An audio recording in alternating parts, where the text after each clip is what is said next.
Use effect adalah sebuah tempat untuk kita melakukan sebuah hal setelah React melakukan render komponen kita. Hal yang bisa kita lakukan pada use effect ini kita sebut dengan side effect. Contoh side effect yang biasa kita lakukan adalah seperti di saat kita memanggil API, merubah DOM, ataupun menjalankan subscription pada sebuah data. Untuk membuat sebuah use effect di dalam komponen kita bisa memanggilnya dengan cara menuliskan react.useEffect yang dimana di dalamnya dia akan menerima satu callback function. Di sini kita coba console log terlebih dahulu. Console.log, kita berikan informasi misalnya fungsi ini dijalankan setiap kali React melakukan render komponen.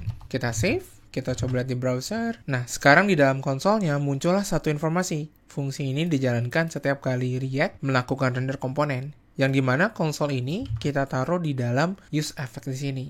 Nah, dengan ini membuktikan bahwa use effect ini akan dipanggil setiap kali React melakukan render komponennya. Tidak hanya ketika kita menjalankannya pertama kali, ketika ada data yang berubah, misalnya kayak saya tambahkan data 1, use effect-nya pun akan dijalankan kembali. Karena inti dari use effect adalah dia akan melakukan sebuah hal setiap kali React nge-render sebuah komponen. Yang berarti ketika ada perubahan data pun, dia akan dipanggil lagi. Nah, sekarang kita sudah membuktikan use effect-nya bisa jalan. Sekarang mari kita coba untuk membuat sebuah side effect di dalam use effect ini. Seperti yang sudah dibilang sebelumnya, use effect yang bisa kita lakukan ada berbagai macam hal, seperti memanggil API, merubah DOM, ataupun membuat subscription data. Kita coba salah satunya, yaitu merubah DOM-nya. Di sini kita ingin coba merubah title dari HTML kita, title, dengan nama yang diinput oleh usernya. Kita coba dokumen title-nya adalah name yang diinput oleh user. Kita coba save. Nah, sekarang kalau kita lihat, title-nya adalah default value dari state yang kita buat. Nah, sekarang kalau misalnya namanya kita rubah, misalnya jadi Kosasi, selama kita mengetik sesuatu yang baru, title-nya pun akan mengikuti title yang baru tersebut. Misalnya kita ganti lagi jadi John, title-nya pun akan berubah mengikuti John-nya. Nah, di sini saya menambahkan satu buah button tambah umur, di mana button tambah umur ini akan menambahkan umur yang kita miliki di dalam state ditambahkan 1. Misalnya sekarang kita umurnya 11, ketika kita menambahkan satu umur, dia akan berubah menjadi 12. Kita coba pencet 12, 13, 14, 15, dan seterusnya. Nah, yang perlu kita perhatikan di sini, ketika kita merubah umurnya dari angka sebelumnya menjadi angka selanjutnya, misalnya dari 15 ke 16, konsol kita muncul yang use effect. Karena memang benar ini yang terjadi. React akan memanggil use effect-nya setiap kali ada data yang berubah. Tetapi di sini, yang kita lakukan di dalam use effect ini hanyalah merubah namanya. Apakah kita perlu merubah dokumen title-nya sama dengan name ketika name ini tidak berubah? Nah, hal ini jika kita biarkan bisa menghasilkan performa yang kurang cepat di dalam aplikasi kita karena kita melakukan sebuah hal yang sebenarnya tidak diperlukan. Karena datanya tidak ada perubahan. Ketika kita merubah umurnya, kita tidak perlu merubah title-nya menjadi namanya. Oleh karena itu, use effect memiliki parameter kedua yang bisa kita masukkan. Parameter kedua dari use effect ini adalah sebuah array of dependency-nya. Maksud dari array of dependency-nya ini adalah fungsi yang kita buat di sini hanya akan dijalankan ketika dependensi yang kita tuliskan berubah. Jika dia tidak berubah, maka fungsinya tidak akan dijalankan oleh React. Kita ingin melakukan perubahan hanya ketika name-nya berubah. Selain dari name, misalnya age yang berubah, data yang berubah, kita tidak perlu melakukan use effect ini. Oleh karena itu, kita bisa memberikan di parameter keduanya variable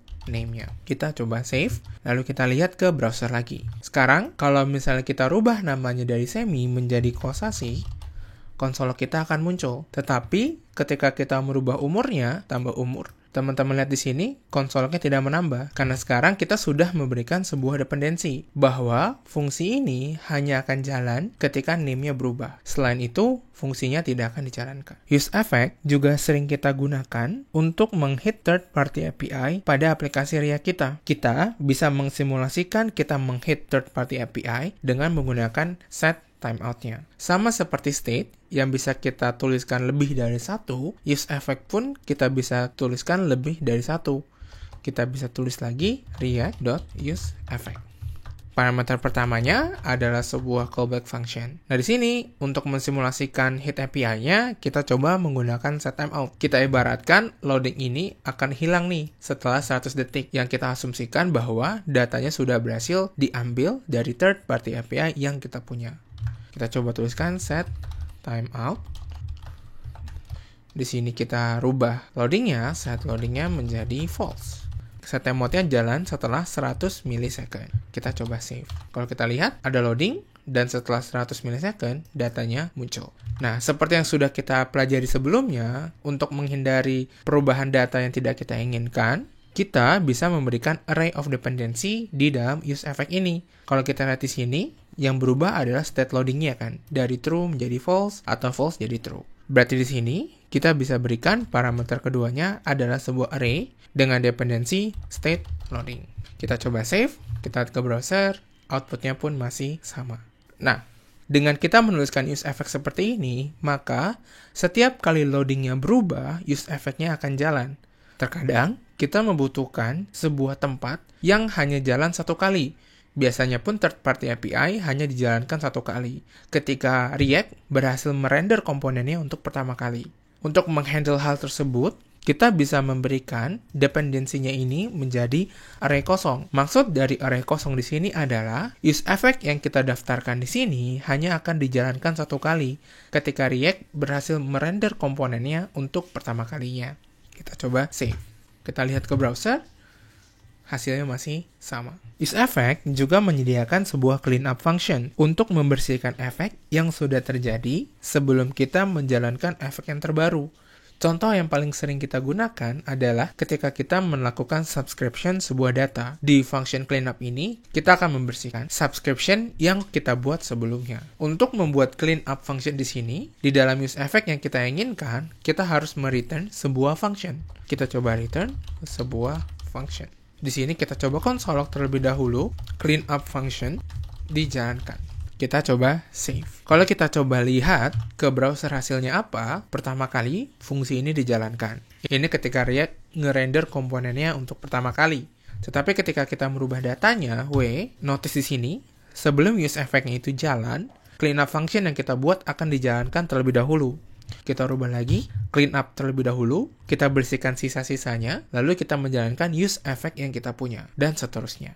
useEffect di sini akan jalan setiap kali name-nya berubah. Lalu ketika kita memberikan array kosong sebagai dependensi, kapan jalannya cleanup ini? Ketika kita menuliskan array kosong pada dependensi useEffect, fungsi cleanup yang kita buat hanya akan dipanggil ketika komponen yang dibuat hilang dari DOM yang kita punya. Kita bisa membuatnya di sini, return function.